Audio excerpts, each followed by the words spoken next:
హరే కృష్ణ. మనందరం కూడా ఆత్మల గురించి వినే ఉంటాం. అయితే భగవద్గీత 2వ అధ్యాయం 17 నుంచి 23 శ్లోకాల వరకు శ్రీకృష్ణ భగవానుడు ఆత్మల గురించి ఈ విధంగా వివరిస్తున్నారు. మన శరీరం అంతటా ఏదైతే వ్యాపించి ఉన్నదో అది ఆత్మని, ఆత్మకి జన్మము గాని మృత్యువు గాని ఉండదని, అంటే ఆత్మ ఇది వరకు ఎప్పుడు జన్మించలేదు, జన్మింపదు, ఇక మీదట జన్మింపబోదు. అలాగే ఆత్మ అగ్నిచే కాల్చబడదు, వాయువుచే ఎండిపోదు, నీటిచే తడవబడదు. ఆత్మ అనేది ఒక శరీరం నుంచి మరొక శరీరానికి మరణ సమయంలో తమ యొక్క కర్మ ఫలితాన్ని బట్టి మారుతూ ఉంటుంది.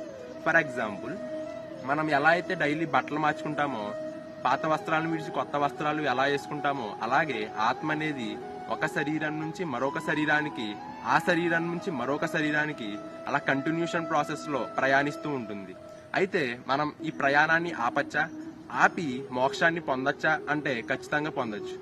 దీని గురించి వచ్చే వీడియోస్ లో క్లుప్తంగా చూద్దాం. హరే కృష్ణ.